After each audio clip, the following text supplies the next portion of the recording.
अस्सलाम वालेकुम स्टूडेंट्स। आज हम उर्दू का पहला सबक शुरू करेंगे। पहला सबक एक नज़्म है और इस नज़्म का नाम है हमदे बारी ताला। बेटा हमद किसे कहते हैं? हमद ऐसी नज़्म को कहते हैं जिसमें अल्लाह ताला की तारीफ़ बयान की जाए। शायर इस नज़्म में भी आपको अल्लाह ताला के बारे में बता रहे हैं। बेटा शायर ये बता रहे हैं कि अल्लाह ताला ने पूरी दुनिया को पैदा किया, कोई भी चीज़ उसकी हिकमत से खाली नहीं है। सारी चीज़ें छोटी हों या बड़ी हों, सारी किसने तख्लीक की? अल्लाह ताला ने ही तख्लीक की। बेटा अल्लाह ताला ने ही तमाम फूलों को मुख्तलिफ़ रंग दिए, उनको खुशबू दी, परिंदों को पर दिए उड़ने के लिए, और तमाम इंसानों को रहने के लिए घर अता किए। कुछ लोगों को महल अता कर दिए और कुछ लोगों को अल्लाह ताला ने बेटा क्या किया? झोंपड़ियाँ अता की। अल्लाह ताला जिसे चाहे जैसे चाहे नवाजते हैं। अल्लाह ताला ने हम सबको रोज़ी दी, अल्लाह ताला ने दिन को बनाया, ठीक है बेटा। और इसी तरह से अल्लाह ताला ने क्या किया? रात बनाई। और रात को क्या होता है? रात को अल्लाह ताला आसमान को जो है तारों से भर देते हैं। बेटा अल्लाह ताला ने ही तमाम मौसम बनाए, गर्मी, सर्दी, बहार, ख़िज़ां, तमाम मौसम अल्लाह ताला ने ही बनाए हैं। अल्लाह ताला की मर्ज़ी के बग़ैर ना तो दिन बड़े हो सकते हैं और ना ही बेटा रातें बड़ी हो सकती हैं। आपको पता है ना, गर्मियों में दिन बड़े हो जाते हैं, रातें छोटी हो जाती हैं, और इसी तरह सर्दियों में रातें बड़ी हो जाती हैं और दिन छोटे हो जाते हैं। अगर अल्लाह ताला ना चाहें तो ऐसा कुछ भी नहीं हो सकता ना। ये तमाम काम सिर्फ़ अल्लाह ताला ही कर सकते हैं। अल्लाह ताला ने ही बादल बनाए और फिर उन बादलों से अल्लाह ताला क्या करते हैं? बारिश बरसाते हैं। और इसी तरह बेटा अल्लाह ताला ने बागों को बनाया, उसमें फल लगाए, मेवे लगाए, मेवे से भरी हुई डालियाँ होती हैं, ठीक है, सब्ज़ा उगाया। हर चीज़ अल्लाह ताला की कुदरत की ही वजह से है। बेटा आप लोगों को क्लास वर्क में हमने तशरीह करवाई थी, आपने तशरीह को अपनी क्लास वर्क की नोटबुक से याद करना है।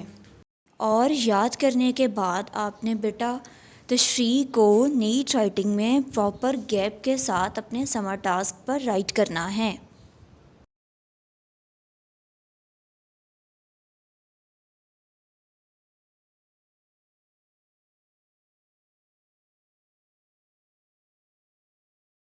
अस्सलाम वालेकुम students, today we are going to discuss our first unit.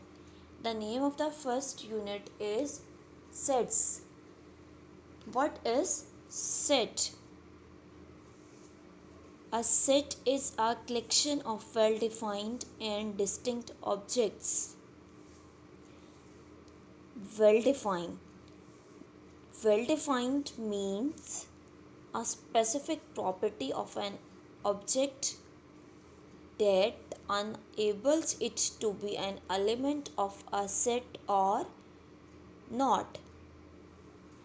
For example, the collection of good stories means अच्छी कहानियों की कलेक्शन।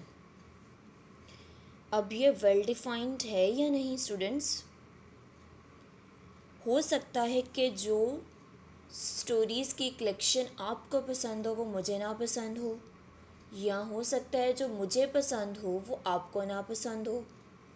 इस तरह से ये वेल डिफाइंड नहीं है, क्योंकि हर किसी की पसंद, हर किसी की चॉइस अपनी अपनी होती है। For example the collection of tasty foods. अब ऐसा पॉसिबल है कि आपकी चॉइस और हो फूड में और मेरी और हो। आपको राइस बहुत अच्छे लगते हों खाने में, बट मुझे राइस पसंद ना हो, तो it's not a well-defined set.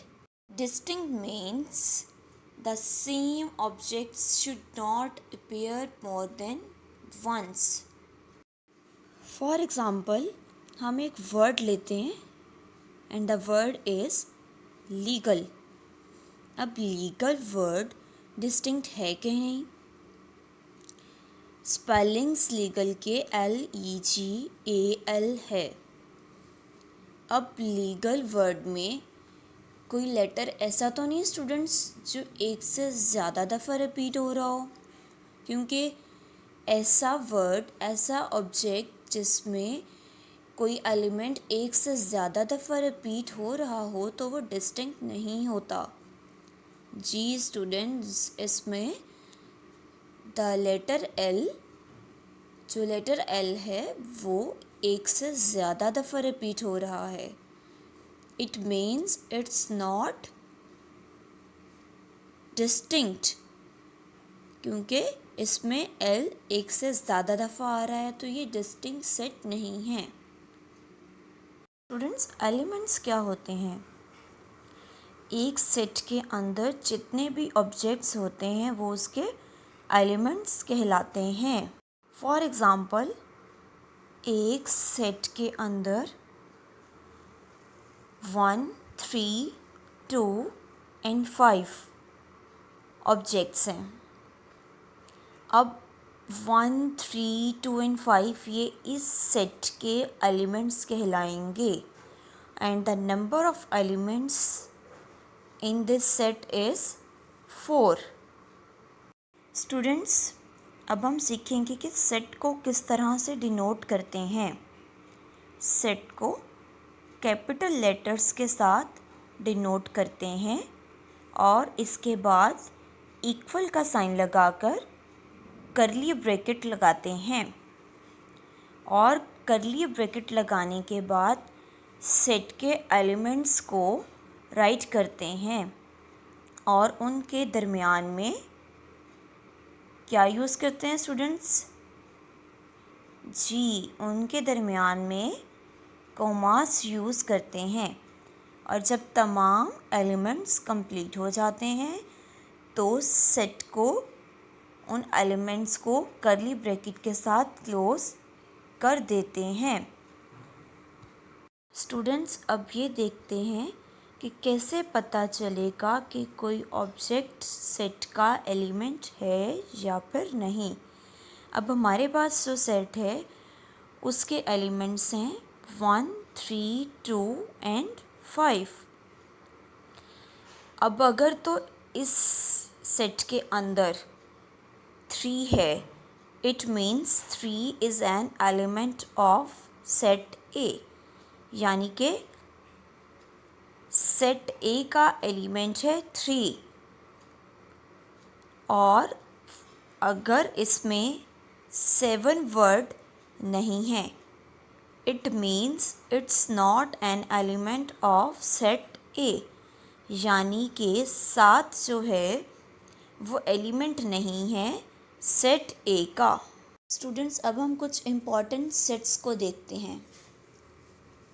N stands for natural numbers, E set of even numbers, O set of odd numbers, W set of whole numbers, P set of prime numbers। ये तमाम important sets हैं, इनको आपने याद रखना है। Now open your summer task, page number 85. You have to solve it. As we discussed before, the definitions of set and well defined. You have to write it on your summer task. Now move on exercise 1.1. अब आपने exercise 1.1 को भी अपने summer task पर solve करना है। पहला question है, which of the following statement is a set और नॉट। आपने बताना है कि ये स्टेटमेंट्स सेट हैं या नहीं। First one is the 5 provinces of Pakistan.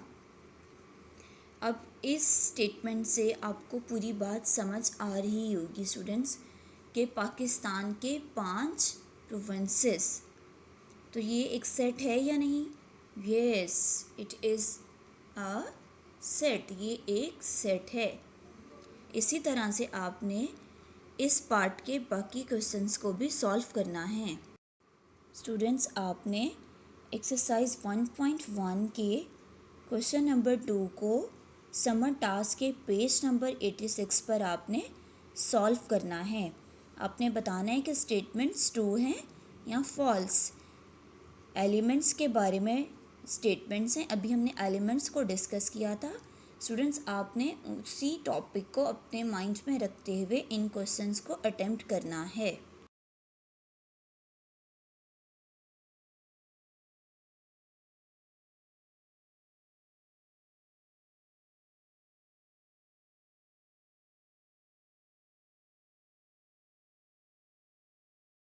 Unit number 1, Cellular Organization of Plants and Animals. In today's lecture, we are going to learn about cells. The term cell was first used by an English scientist Robert Hooke in 1665. Term cell को पहली दफ़ा Robert Hooke ने 1665 में use किया था। Now what is cell? A cell is the basic unit of structure. Cell एक basic unit है structure का and function of all living organisms का, तमाम जानदारों का। All living organisms are made of cells. तमाम जानदार सेल से मिलकर बने हैं। Cells are different in sizes, shapes and functions. Nerve cell conduct messages. Nerve cell messages conduct करता है। White blood cells fight against germs that cause diseases. White blood cells जरासीमों से फाइट करते हैं। Red blood cells transport oxygen around the body. Red blood cells oxygen को पहुंचाते हैं तमाम बॉडी तक। Muscle cells contract and bring about movement. ये मूवमेंट को पॉसिबल बनाते हैं। Skin cells cover the body and protect inner layers. ये बॉडी को कवर करती है और इनर लेयर्स की प्रोटेक्शन करती है। Bone cells produce bones to shape and support body. ये बॉन्स को प्रोड्यूस करती है, शेप और सपोर्ट देती है बॉडी को। Now open your class work notebook and learn short question number 1 and long question number 1. Short question number 1 is, who described the term cell?